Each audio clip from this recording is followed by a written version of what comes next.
Good morning. Good to see all of you. I'm Tom Hiles, Vice Chancellor for University Advancement, and it's a very special Friday, beautiful sunny morning, and we're very pleased to have you here. We've got members of our National Campaign Cabinet that I wanted to welcome who are responsible for flooring and planning and strategizing with us for the $1.3 billion campaign that we announced on October 8th. So I want to take a second to ask all of our members of the National Campaign Cabinet to stand to be recognized. Thank you.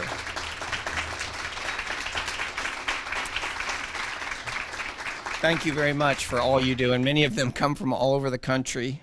So we're here today to announce a very special have a very special announcement. I'm going to introduce the Chancellor in a minute, but before I do that, I want to announce the other speakers today and folks who need to be recognized. With us today is the Dean of the Sinclair School of Nursing, Judith Miller, who will speak in a moment. We also have Michael Brown and Millie Brown and their daughter Julia, who are here today. We also have Richard Miller, who's with us, who's also, of course, Mike is a member of our campaign cabinet. Millie's involved with on the advisory board for the School of Nursing, and Richard is the tri-chair of our campaign cabinet. Richard's daughter could not be with us today, but his daughter Grace Tucker is a Mizzou alum and a proud nursing alum as well, so we appreciate her and all of Richard's kids and connections with Mizzou. So it's been a big week for Mizzou, as you know, in a lot of ways. We announced earlier, the Chancellor and Dean Miller announced earlier this week that the school has been awarded a $20 million from the U.S. Department of Health and Human Services. I think that's worth a round of applause, too. Judy and I were just talking. She said she hasn't slept all week. She's been celebrating all week, so it's awesome. We're going to bookend that with a very special announcement today. And I'll just briefly say before I bring up Chancellor Foley that we're very proud of the fact, along with our announcement of the $1.3 billion campaign, that we are doing very well this year. I think some of you may have read that we're on a record-breaking pace. We don't like to talk about that too much because the year's still in the middle, but we have raised more than almost $720 million toward that $1.3 billion goal, so we're very proud of that as well. So with no further ado, I'm going to introduce Chancellor Foley, but before I bring him up here, I do want to mention that last night, sit back down, last night, because I do want to, Chancellor Foley, and we won't go through all of his academic credentials, but he does remind me that along with all the patents he's done and the academies he's involved with, that he is a member of the Cosmos Club, so I remind people of that too, which is a cool thing. But last night he was in St. Louis, so he had a very late evening and received this Scientific Leadership Award, and as a part of that became a fellow of the Academy of Sciences of St. Louis, which is actually the oldest academy. So please join me in recognizing Hank. And now you can come up.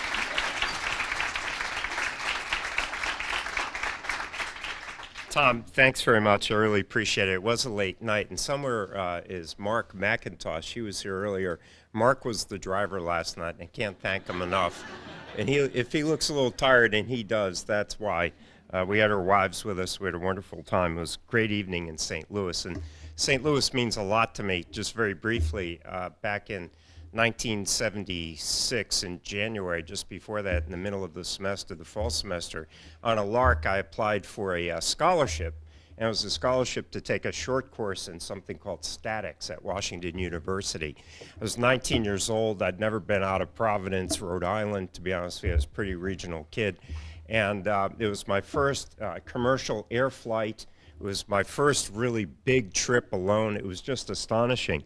And I remember we landed in Lambert, and I won this scholarship. They paid for my taxi cab. I couldn't believe it. I don't think I'd ever used a taxi cab before. And I remember they drove us in, and what I realize now must be Forest Park, that Forest Park area. And I remember thinking, holy mackerel, these people are so rich. I don't belong here, you know? I just felt so out of place.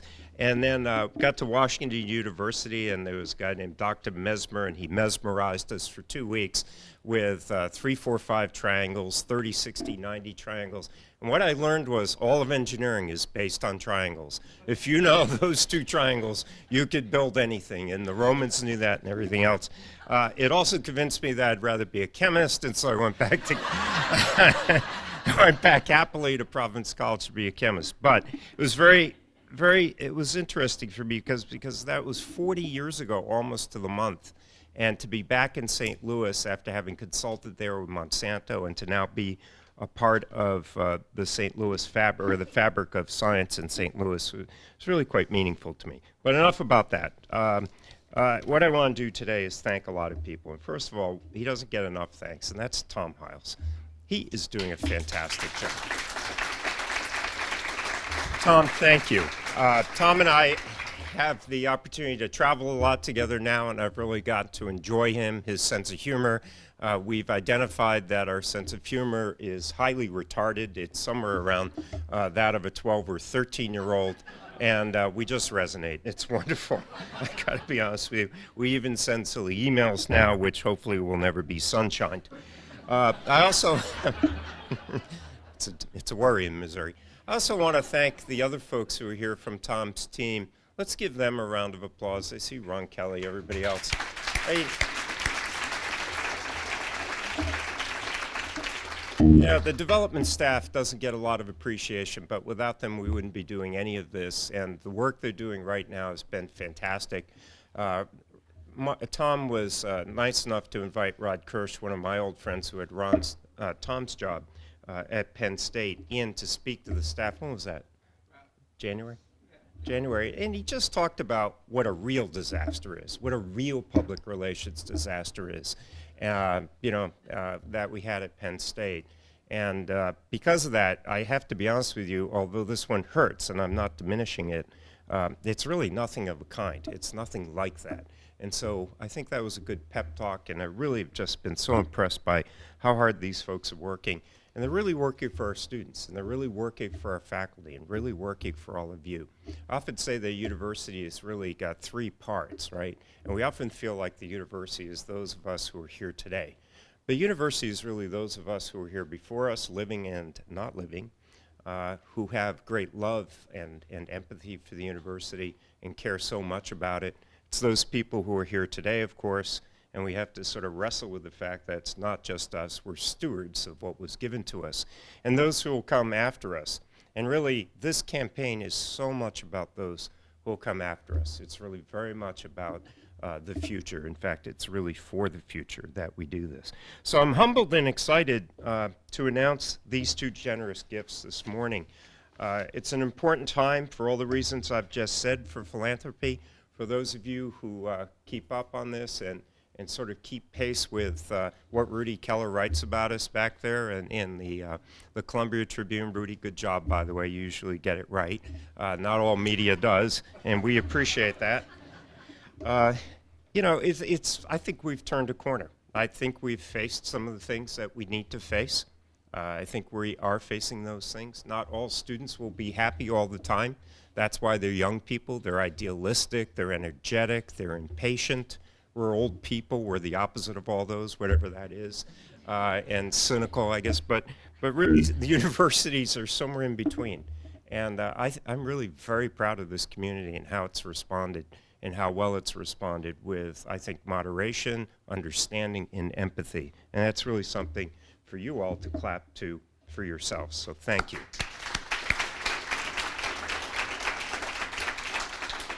Okay, so today we're going to celebrate the enormous generosity of Millie and Michael Brown, and of course Richard Miller, who is a very good friend. All 3 are graduates of MU. Millie, where are you? I cannot really see anyone, I have to be honest with you. Millie in nursing, Michael in electrical engineering. Hi, Mike. That is you. Richard from AS. Yeah. So when I think of people, I try to remember their names by remembering who I think they look like. And Michael, I think you'll notice, looks a lot like Britt Hume, the Telecaster on TV. It's just astonishing. And Richard is MacGyver to me. Honest, really? I mean, you are a dead ringer. I want to see the jackknife and the black tape coming out whenever I see you. It's just amazing. Like, it's just astonishing. Yeah, exactly. They all have daughters who are attending or have graduated from the Sinclair School of Nursing and who are with us today. Is that correct? And you are, again? Julia, it's wonderful to have you here. I'm sorry that's not on the script. I apologize. But, you know, I want to say something about the School of Nursing, too, and that is, this is the second time this week I've been with the school. It's a fantastic school of nursing. It's ranked about the best in the country. Sorry, the best in the country, Judy.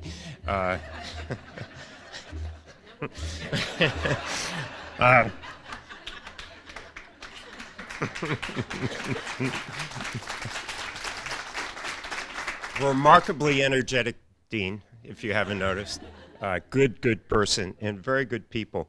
And I mentioned this the other day, that it seems like even though it was a cloudy day the other day, if you're in a room with all these nursing faculty, it's always sunny. It's just always sunny. Great, great people.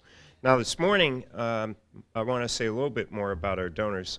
Michael and Millie live in Leawood, Kansas, and Michael has had a successful career as an entrepreneur in the technology field. And about a month and a half or so ago, Tom took me over to visit with Michael, and it was a fascinating conversation. We really had a lot of fun.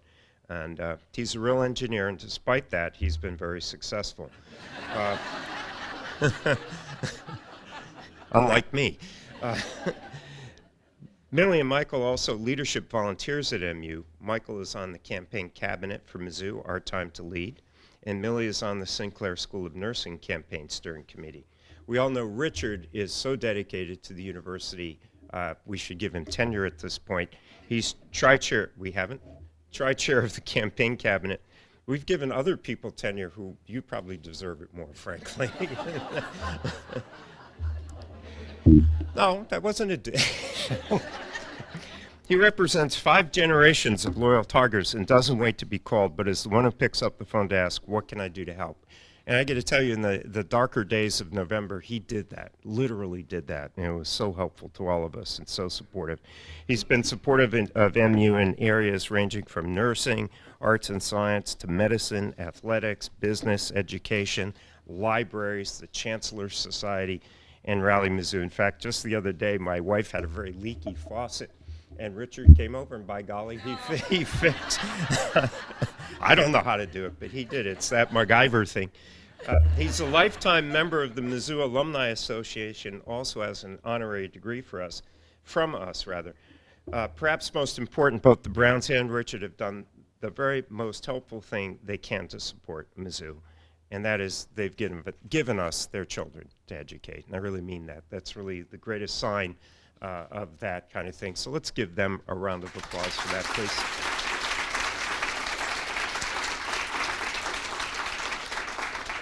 So it gives me great pleasure to announce that the Browns today are making a gift to the new nursing school building of $2 million.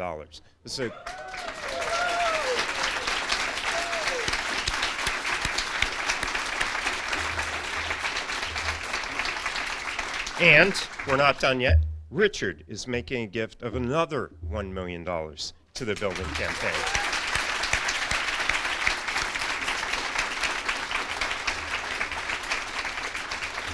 This nursing school is kind of like a fish, and it's grown to the size of its tank, if you know what I mean. And it can get bigger. We just have to give it a bigger tank, and that's really what this is all about. That's sort of engineering speak. These gifts will support new construction of that tank so that the world-class School of Nursing can educate and create and train more students in better facilities. You know, I've also had a chance to learn about APRNs, Applied Practical Nurses, and advanced, not well enough, obviously. But you know, advanced practice nurses. Where's Marilyn Rance and some of the others? I apologize. But this is an incredible program, and the ability of these folks to go out then and to really care for the community is just astonishing, right? And it's something we really need to promote and push here in Missouri. And there is a political aspect to that, and we need to get behind the APRNs to be sure that that happens, particularly for folks in the inner city and for folks who are also in rural communities. Just astonishing. I'm a believer. Of course, all of these things will contribute to the state's economy. Just about everything that we do here does that. We're trying very hard to convince the people in Jefferson City that, you know, when you cut off your nose, you spite your face, and working against the university in a state like Missouri just doesn't make sense. It really doesn't make sense. We are really, and seriously, one of the strongest economic engines in the state. And so to continue to fuel that engine, we need to be sure that they continue to fuel us with the kinds of appropriations that they've given us in the past and hopefully will continue to give us in the future. Now, where am I on this, Tom? Dean Miller will speak. Oh, right. Dean Miller. Dean Miller will speak more about the impact for the school, but before I welcome her to the podium, please allow me on behalf of MU once again to thank Michael, Millie, Richard, their daughters, for this wonderful day. Thank you. And now, I introduce the one and the only Dean Judith Fitzgerald Miller.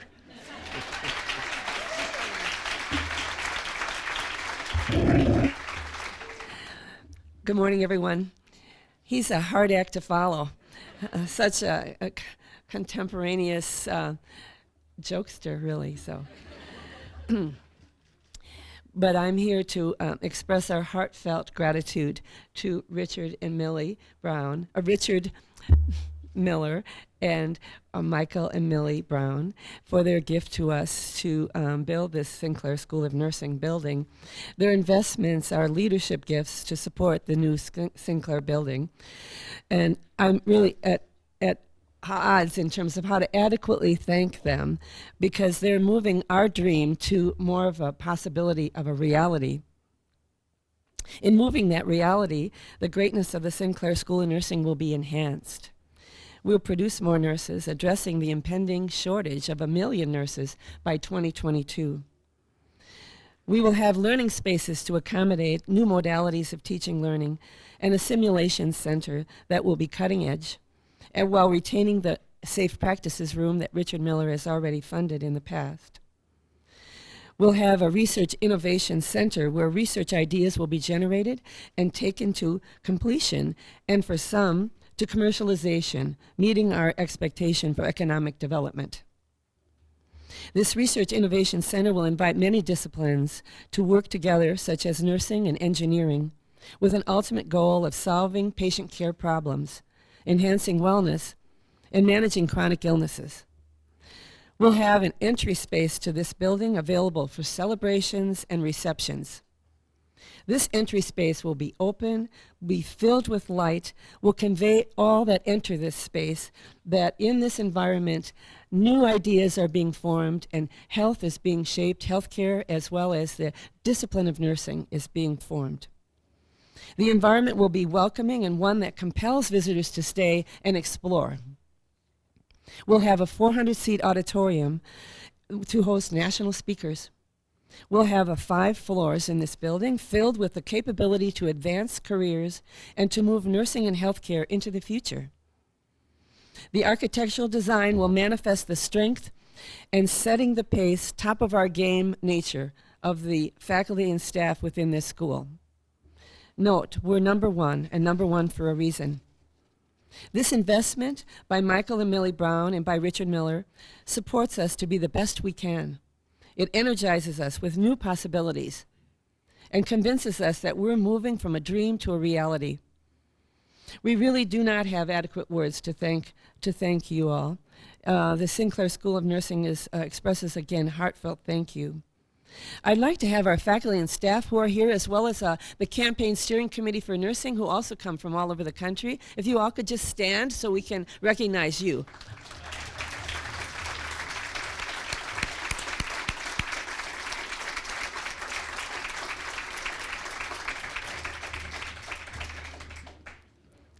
As Tom Hiles indicated, both Richard Miller and Millie Brown are on our campaign steering committee for the Sinclair School of Nursing, and they're very deeply affiliated with us. Julia, who's here. Julie, why don't you stand so everyone sees how lovely you are. Stand up. Julia is our 5th semester student.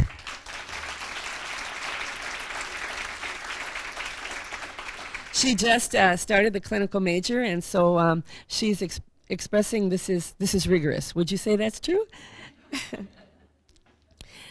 So Julie is in her school, as I said. Millie is also a graduate from our nursing program. And Richard's daughter, Grace, graduated from our School of Nursing in 2012. And both Richard and Michael are alums from our university. So again, we so value your confidence in us.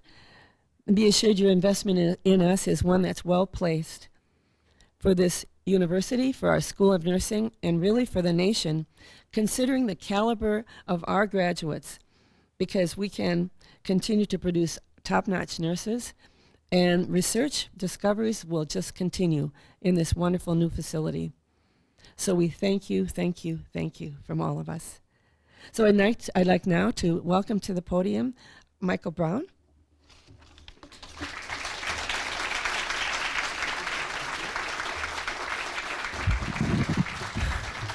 Thank you, Judith.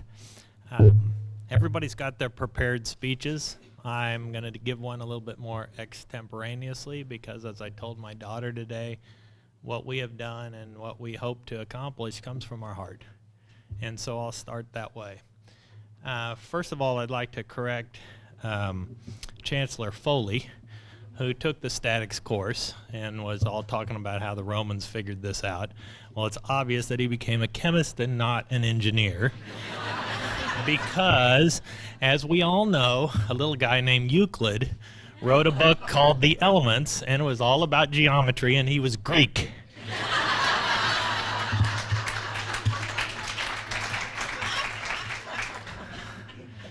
And by the way, I took statics too, and I think I might have aced it.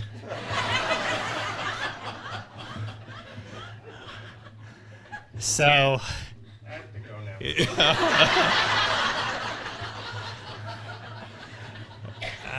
he made some comment about me being a recovering engineer or something, so I decided to, I had to go for it, yeah. But when, it was interesting, this all, our journey started about 3 years ago when Millie took Julia down here to MU to show her the nursing school that she graduated from. And you know, they're looking around the campus and we see all these beautiful buildings and all the work that's happened since I graduated 35 years ago or whatever. And everything's all pretty, and Millie's taking Julia by the hand, and they find themselves right there in the front of the nursing building, and Julia goes, "What's this old building?" and that really hurt Millie, because when Millie was there, it was a new building. Now, I'm not supposed to have said something like that, because we have a kind of a deal in our marriage that as long as I profess her to be somewhere around 35 years old, we can stay married as long as we want. And so if you do the math on that, that doesn't really work. But anyway, but I'll tell you, we started looking at we can talk about the needs and so forth.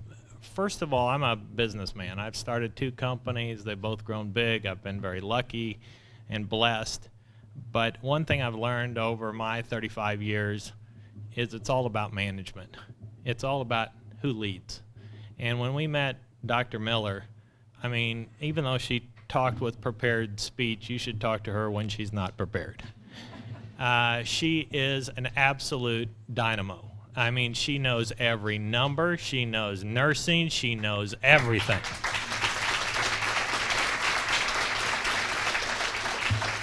And I'll tell you, I was kind of, born poor, and I'm cheap, okay? And I'm not going to invest in something that doesn't have a leader that can make that thing work. It's not about the money, it's about the leadership plus the money. And we've got a leader here who can really, I think, make some changes. When you look at the facts, that in 6 years, the United States is going to be short 1 million nurses.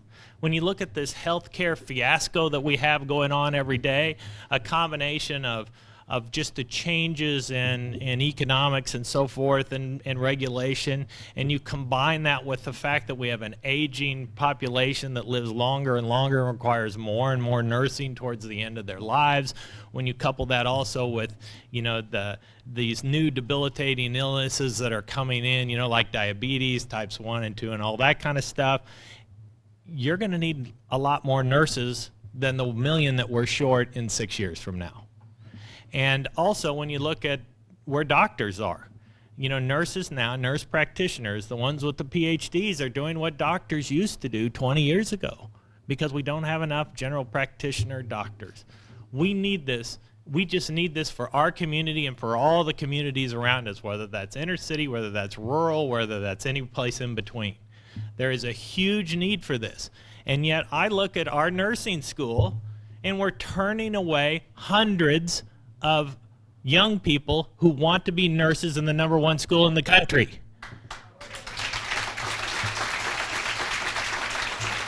I mean, from an economics point of view, does that make any sense at all? We talk about our census going down, and we've got less students at MU this year or next year than we will have this year, and yet we're turning away hundreds of people who are qualified to be nurses because we don't have the facilities to teach them. All we really need is the facilities, because the reality is we'll get enough people in that their tuition will cover the faculty. You know, we just need to build the friggin' building. We need to make that you know.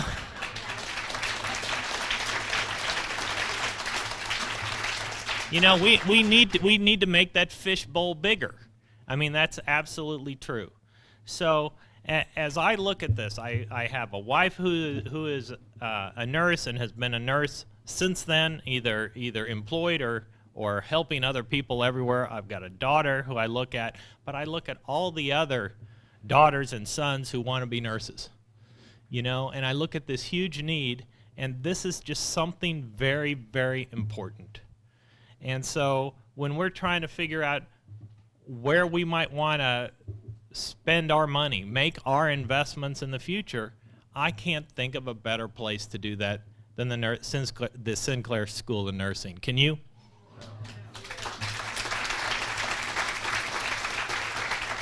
Because also, when you think about it, universities are known for things. You know, for when I was here, we were all known for the J School, okay? And now we're known for more things. But the reality is, if we can pump more nurses through the best school in the country, this will be a capstone for this university. This will be something that we are known for, just like we were with the J School and with other schools. Every university can't have a capstone in every single department, but we've got one here. We have a jewel that has not been amplified to the extent that it should be. So that's why we gave our money. That's why we're excited about this, and we wish them all the luck in the world. Thank you very much.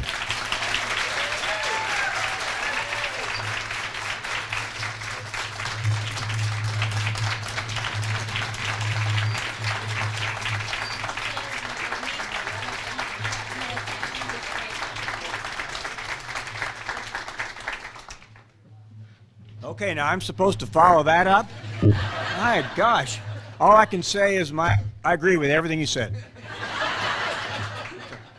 I do want to tell a short story about my daughter Grace and some of my children. I have 5 children. The older 2 had gone to Mizzou and were going to Mizzou, and all of our children were indoctrinated growing up in Pittsburgh, Kansas, but they came over to football games and basketball games, so it was sort of expected that they would attend the University of Missouri, just like I had, like their dad had. So at any rate, the middle child was Grace, and she was kind of wavering, and she's kind of the leader of the younger 3 children, so she wasn't quite so sure that she really wanted to follow in the footsteps of her dad and 2 older siblings. And so she was kind of thinking about it, and so I said, well, she was big into dance, and she and her younger sister had been all over the country in dance, and so by the time they were teenagers, I thought, I've got to really start working on her to get her to the University of Missouri. So I emailed the Golden Girl coach and said, could they attend one of the tryout clinics just to see what it's like, and she agreed to do that, and this is a junior in high school and a freshman in high school, and so they did that, and they just kind of apparently they fit in well during the clinic, and later they were Golden Girls, both of them. But at any rate, they seemed to fit in well during the clinic and so forth. But that wasn't enough to sell Grace on Mizzou. And so the next trip in, I decided, well, I've got to show her some other things. So the rec center was new, so we gave her a tour of the rec center. We had a personalized tour someone set up for us, and the whole family went through the rec center. She just kind of shrugged her shoulders and so forth. And so I thought, man, I don't know if she's going to attend Missouri. So finally, the last thing I said, well, she's interested in being a nurse. I said, well, let's set up a tour of the nursing school. I said, I don't know anybody over there. I think Tracy Feller gave us I had some kind of connection with her. And so at the time, she was a development officer. So she gave Grace a tour, and that was it. As soon as she saw the nursing school, we're not talking about the building, Mike. But as soon as she saw the nursing school, met some of the instructors and so forth, that's what she wanted to do. She was going to attend Missouri. She did become a Golden Girl. She had a fantastic experience in the nursing school, and somehow I got involved with the advisory board and so forth. Where is our advisory board? Everybody stand up, because these are my good friends too. Yeah, are they here? Yeah, so yeah, really good. Thank you. Yeah, they're just a lot of fun to work with and very dedicated. And if anything, there's a need at this university. We need good news, right? We all need good news. So I think we're seeing it today with these announcements, and I'm very happy to participate in a small way in this along with the Browns. And thank you all very much for your gift.